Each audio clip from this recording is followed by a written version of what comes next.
Good afternoon, family. Alright, this is another episode of O Stock Tips. Before I begin this video, hit that like button, hit that subscribe button, and hit that notification bell button. So when I drop the latest tips, you're good to go. And I'm not a financial advisor. I'm not telling you to buy, hold, or sell. I'm just giving you my views and my opinions of the market and how I see the market through my eyes.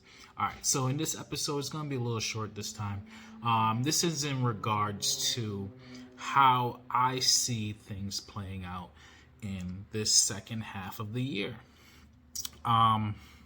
So pretty much today marks the end of the first half of the year. Next coming, couple months can be very volatile. No one really knows how the situation might play out.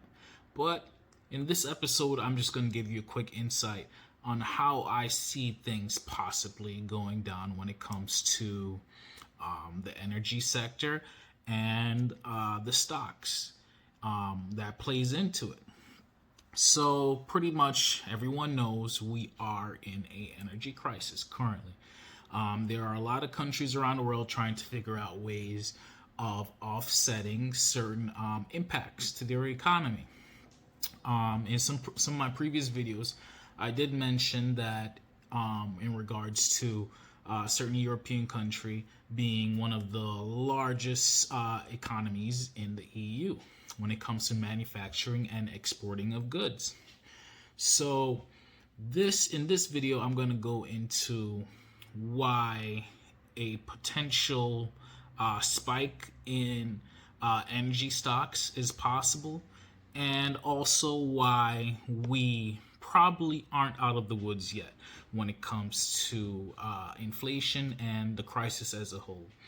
So in the summer, it's expected that a certain European country, and I'm not going to go into any names, but in the summertime, there's supposed to be summer maintenance activities on the Nord Stream 1 pipeline, which supplies Europe's largest manufacturing and exporting economy, which is Germany, like I spoke about in my previous videos. So it's set to undergo summer maintenance activities on the pipeline supplying gas from July 11th through July 21st. So just so you know, the EU receives roughly 40% of its gas via this pipeline. 40%. Right now, they're scrambling to find other alternatives before winter time comes, so that they don't have to go through any rationing to keep, their manufacturing hub busy, or to keep it from, not having the energy supply that will keep it going and keeping it busy.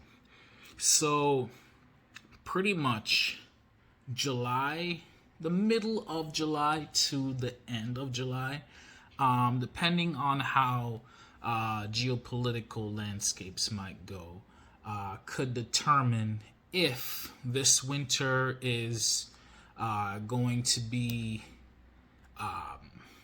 more difficult, or if we are going to have a smooth second half to the year due to these geopolitical events occurring.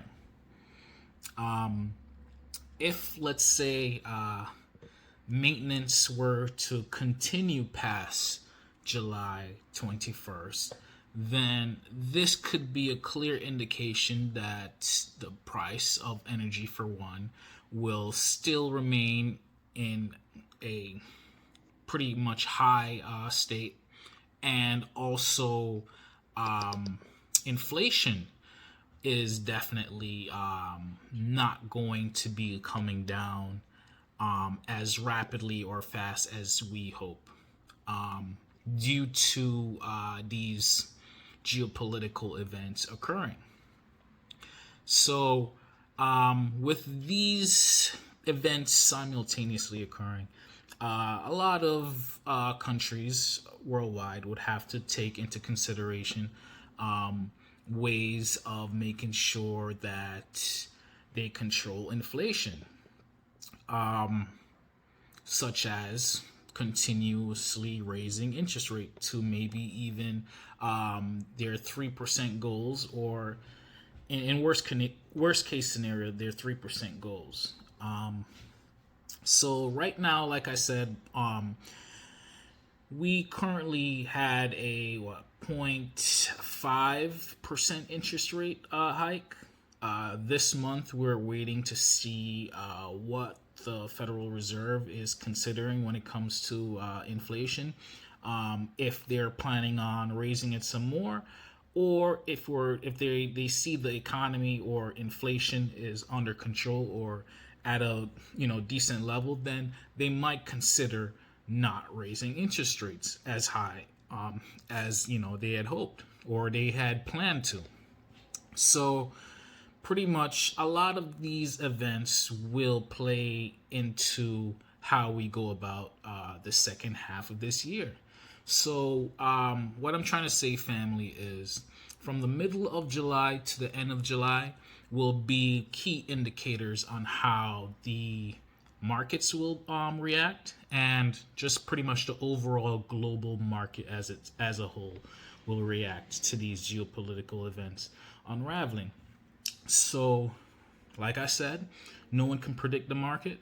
So, in my eyes, what I would do is, like I said, keep some cash to the side. So, just in case if there is a significant dip, you will have that extra cash to maneuver the markets however you choose. So, I would keep an eye out for how things will play out from the middle of this month to the end of this month, based on how the energy sector will react to certain news. So if, let's say, this maintenance were to continue from the 21st of July further, then you already know energy prices are going to be sky high, especially since we're about to enter winter around that time, or we're getting close to winter around that time.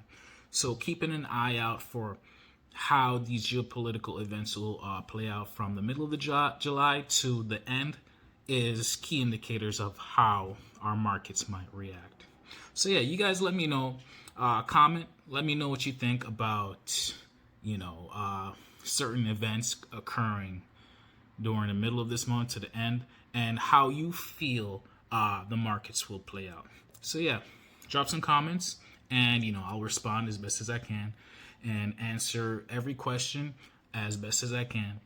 And yeah, I'll let you guys know. So yeah, this is another episode of Old Stock Tips. Peace.